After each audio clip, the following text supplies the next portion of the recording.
ఏదైతే నిన్న అమరావతిలో తెలుగుదేశం గోండాలు చేసిన దాడిని పూర్తిగా కూడా ఖండిస్తున్నాం.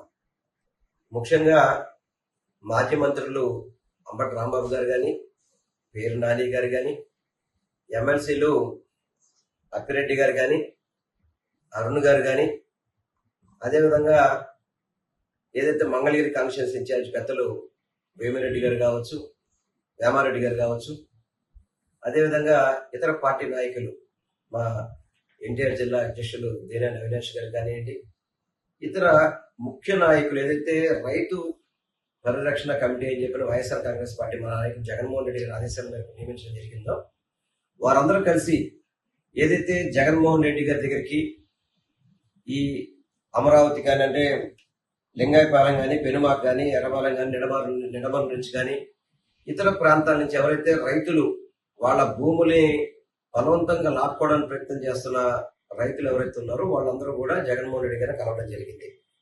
ముఖ్యంగా వాళ్ళు రైతులంతా కూడా ఒకటే చెప్తున్నారు, మీకు కావలసిన రోడ్లకు కానివ్వండి, ఇతర డ్రైనేజీ కానీ వాటికి మా భూములు ఇస్తాము, మిగతా భూమి వదిలేయండి అని చెప్పిన రైతులు మొత్తుకున్నప్పటికీ కూడా వినకుండా బలవంతంగా భూ సమీకరణ చేయాలని చెప్పడం అనేది చాలా బాధాకరం. ఇప్పటికే మీరు దాదాపు మొదటి విడతలోనే తీసుకున్న భూములకి ఇప్పటికీ కూడా సరైన ఫ్లాట్స్ ఇవ్వకుండా ఆ రైతులందరినీ బాధ పెడుతుంది, వాస్తవం కాదా? అదేవిధంగా ఇప్పుడు ఏదైతే భూమి ఇవ్వలేమన్న రైతుల మీద రైతులు కొంతమందికి తెలియకుండానే లేఅవుట్లు వేస్తున్నారంటే అక్కడ రిజిస్ట్రేషన్ కూడా అయిపోతుందని చెప్తున్నారు. ఏ విధంగా చేస్తున్నారో అర్థం కాని పరిస్థితి. అదేవిధంగా రాజధాని కోసం భూములు ఇచ్చిన రైతులకి ఇప్పటికైనా కానీ ఒప్పందం ప్రకారం మీరు ఏమన్నా వాళ్ళకి న్యాయం చేశారా? చేసిన పరిస్థితి లేదు. అదేవిధంగా ఎవరైతే ఇప్పుడు భూములు ఇవ్వని వాళ్ళ వారికి వర్షపు నీరు వస్తే వాటిని బయటికి వెళ్ళలేకుండా ఆపడం, అదేవిధంగా ఇతర వాగుల నుంచి వచ్చే నీళ్ళని వీళ్ళ పొలాల్లోకి చేయడం, అదేవిధంగా వీళ్ళ పొలాల్లో ఇతర పొలాల్లోంచి మట్టి తీసుకొచ్చి వేయడం, అంటే రైతుల్ని ఎంత వేధిస్తున్నారని చెప్పడానికి ఇవన్నీ కూడా ఉదాహరణలు. ఇవి కాకుండా ముఖ్యంగా దేవాదాయ శాఖకు సంబంధించి ఆ భూములను కూడా పప్పు బెల్లాలాగా పంచిపెట్టే విధంగా చేస్తున్నారు. అదేవిధంగా చూసుకుంటే కనుక అమరావతిలో ఏ విధమైన నిర్మాణాలకి అవినీతి జరుగుతుందో మీ అందరికీ కూడా సాక్ష్యాధారంతో జగన్మోహన్ రెడ్డి గారు కానీ ఇతర మా పార్టీ నాయకులు చెప్పడం జరిగింది. సుమారు ఎక్కడైనా కానీ 4,000, 4,500 రూపాయలు ఉండే ఎస్ఎఫ్టీకి 20,000 రూపాయల వరకు అమరావతిలో నిర్మాణానికి ఖర్చు పెడతారంటే అంతకంటే దారుణం ఏముందా? అంతకంటే అవినీతి ఏముందా? అది కాకుండా అద్దాల కోసం అని చెప్పి 2,450 కోట్లు వాళ్లే ఎస్టిమేషన్ వేయడం, అదేవిధంగా సెల్ఫ్ ఫైనాన్స్ రాజధాని అని చెప్పని 47,000 కోట్లు అప్పు చేయడం, వీటిని ఏవి కూడా ఎవరు ప్రశ్నించకూడదు. ప్రశ్నిస్తే దాడులు చేస్తారు. మీరు తప్పు చేయకపోతే వైఎస్ఆర్ కాంగ్రెస్ పార్టీ తరఫున ముఖ్య నాయకులు అక్కడికి వెళ్లి ఆ రైతులకి వాళ్ళ యొక్క ఇబ్బందులు పరిశీలిద్దని చెప్పి వెళ్తున్నప్పుడు ఎందుకు మీరు అడ్డుకున్నారు? అడ్డుకోవాల్సిన అవసరం ఏంటి?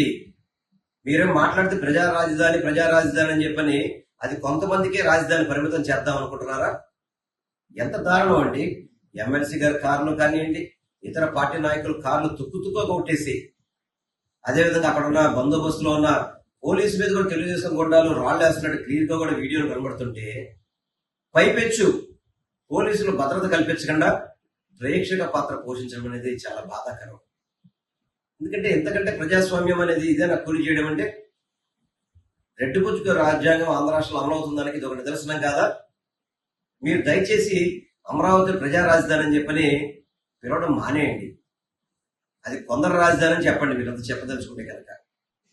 ఏం చేశారు? రైతులు కూడా చెప్పారు కదా ఇందాక, రైతులు కూడా చెప్పారు జగన్మోహన్ రెడ్డి గారి దగ్గరికి వెళ్తే ప్రభుత్వ అవసరాల నిమిత్తం ఎంత కావాలంటే వాళ్ళకి ఇవ్వండి అని చెప్పని వారు కూడా చెప్పారని చెప్పి చెబుతుంటే, మీకు రోడ్లు కావాలన్నా మీ ఇతర అవసరాలు కావాలన్నా ఇస్తా ఉన్నప్పుడు ఎందుకు ఆ రైతులు ఇబ్బంది పెడుతున్నారు? ఎందుకు ఆ భూములు తీసుకోవడానికి ప్రయత్నం చేస్తారు మీరు? ఇది తప్పు కాదా?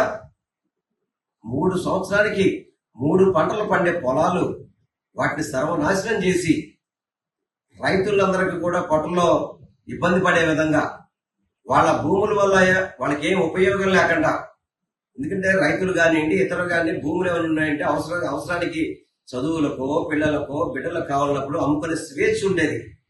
అటువంటిది లేకుండా ఎంతమంది రైతులు ఉసురు కొట్టుకుంటుంది మీరు కాదా? ఈ విధమైన దాడులు చేస్తారా? పవన్ కళ్యాణ్ ప్రశ్నిస్తున్నాను అంటే ఎవరు కూడా మీ ప్రభుత్వాన్ని ప్రశ్నించకూడదా? ప్రశ్నిస్తే దాడులు చేస్తారా? దాడులు చేయడమే కాకుండా ఎవరైతే నష్టపోయారో, ఎవరైతే అక్కడికి వెళ్ళి వాహనాలు అవి దెబ్బతగిన వాళ్ళ మీద మీరు వైఎస్ఆర్ కాంగ్రెస్ పార్టీ నాయకుల మీద కేసులు పెడతారంటే ఇంత కూడా దుర్మార్గం ఎక్కడైనా ఉందా? తప్పకుండా ఇంతకింత మూల్యం చెల్లించుకుంటారు మీరు. ఎందుకంటే వైఎస్ఆర్ కాంగ్రెస్ పార్టీ నాయకుల్ని వాళ్ళు మౌనంగా ఉన్నారంటే లా అండ్ ఆర్డర్ ప్రాబ్లం రాకూడదు, అందరూ కూడా సమన్వయంతో పనిచేయాలని చెప్పి ఒక ఆలోచనతో మా నాయకుడు పిలుపునిస్తున్నాడు కాబట్టి శాంతియుతంగా ఉన్నారు. మీరు ఇదే చర్యల్ని కొనసాగిస్తే కనుక రానున్న రోజుల్లో మీరు ఎవరైనా రోడ్డు మీద రాగలుగుతారా? ఇదా మీరు చేసే పరిపాలన? అందుకే చెప్తాను, దయచేసి రెడ్ బుక్ రాజ్యాంగాన్ని ఆపి అంబేద్కర్ గారి యొక్క రాజ్యాంగాన్ని అమలు చేయండి. కక్షలు, రౌడీజాలు, గోండాయిజాలు ఏదైతే 2024లో ఏర్పడిన ప్రభుత్వం ఏదైతే ఉందో కూటమి ప్రభుత్వం, ఇది ఒక రౌడీ ప్రభుత్వం లాగా, దుర్మార్గపు ప్రభుత్వం లాగా, ఎక్కడ కూడా ప్రజా సమస్యల్ని ప్రశ్నించే అర్హతగా హక్కు కూడా లేకుండా దుర్మార్గంగా పరిపాలన చేస్తున్న ఈ కూటమి ప్రభుత్వానికి రోజులు దగ్గర పడ్డాయని చెప్పి తెలియపరుచుకున్నాను.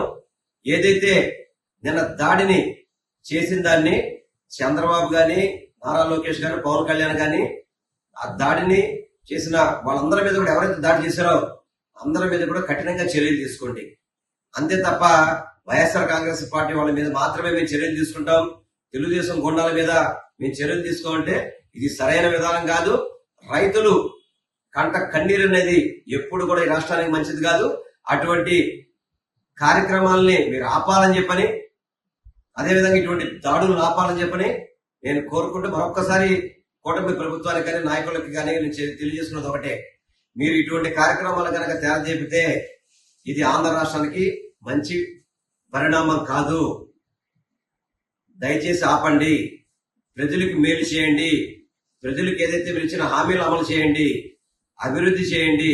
అంతే తప్ప దాడులే కొనసాగిస్తామంటే ఈ రాష్ట్రం ఇప్పటికే క్రైమ్ రేట్ లో ఆ మామూలుగా భారతదేశంతో పోల్చుకుంటే ఏపీ నెంబర్ 1 గా ఉన్నాం.